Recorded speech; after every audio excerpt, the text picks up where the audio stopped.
Subscribe now. EU Debates. Dear colleagues, this periodical report on candidate countries describes their progress in getting closer to European standards of all kinds. And at the core of this, obviously, we have to examine the situation regarding rights and freedoms and the rule of law. And it is necessary to remind ourselves that of this at a time when principles and values sometimes seem to take second place to crude geopolitical considerations. The European Union is still a club of advanced democracies, as is shown by the measures that have been taken against members who don't follow our principles. This introduction is very apropos when we're talking about Turkey, because everything seems to be based on an erroneous assessment. For Turkey, it seems that from a geopolitical point of view, we are useful, and therefore all criticism has to stop, and they have to accelerate the process of accession. This is an erroneous approach. It's very harmful. It is for the institutions of the Union, but it's also for this Parliament. Because at the heart of this report is the disastrous situation with regard to democratic standards in Turkey. And worse than that, it's not just a very poor standard that they're starting from as a baseline, but the confirmed trend is, with regard to rights, freedoms and the rule of law in Turkey, is negative. Other authoritarian systems are authoritarian because they haven't matured, or because they have stopped their impulse towards more democracy. But in Turkey, it's not that. It's a deliberate regression from a better situation. The most adult Turks have lived in a better version, a more democratic, more advanced version of Turkey, because budding democracy in Turkey is not just an intellectual aspiration. It has been something that's been an experience of many Turks, and they now see their dreams going down the drain in an authoritarian spiral. And this is taking place now that all of the alibis have fallen, where we have a state policy, deliberate programmed policy executed against their society.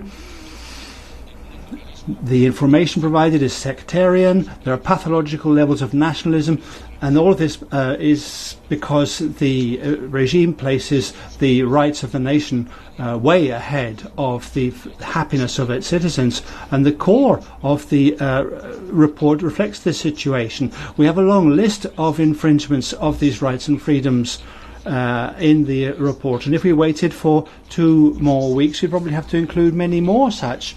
It seems likely that the third largest party in the country, the HDP, voted for by almost 6 million citizens, is going to be banned. And if there's no change in the political direction of the country, I don't personally believe that the accession process can survive for another 5 years, even though it's the best mechanism available to us to defend civil society there. The report also looks at other aspects in relations with Turkey. There's been a better tone in relations in recent times than in the previous period. That I refer to the period covered by the report, but in recent weeks there have been statements that are out of order. They're back on the agenda. This confirms the impression that we are dealing here with an unforeseeable partner. It's a country that stands in proud isolation, and then the war has changed everything.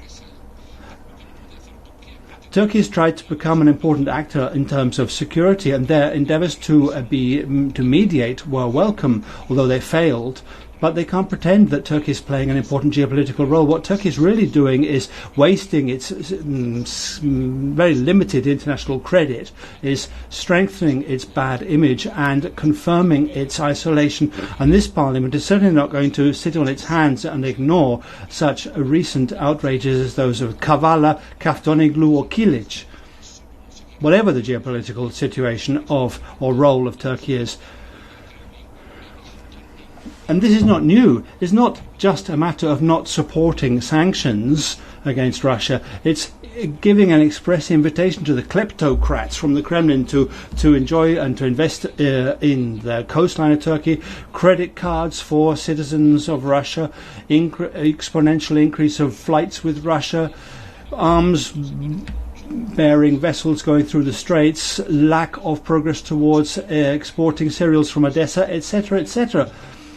This looks very much like a system devised to avert sanctions, to dodge sanctions.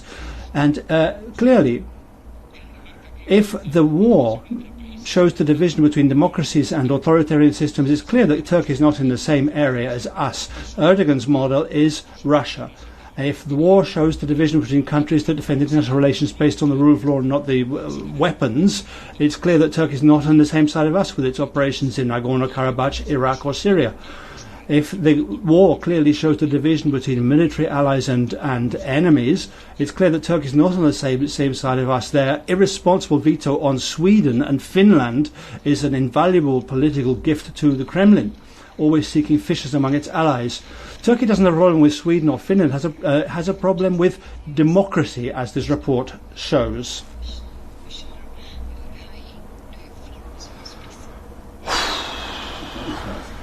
I don't know.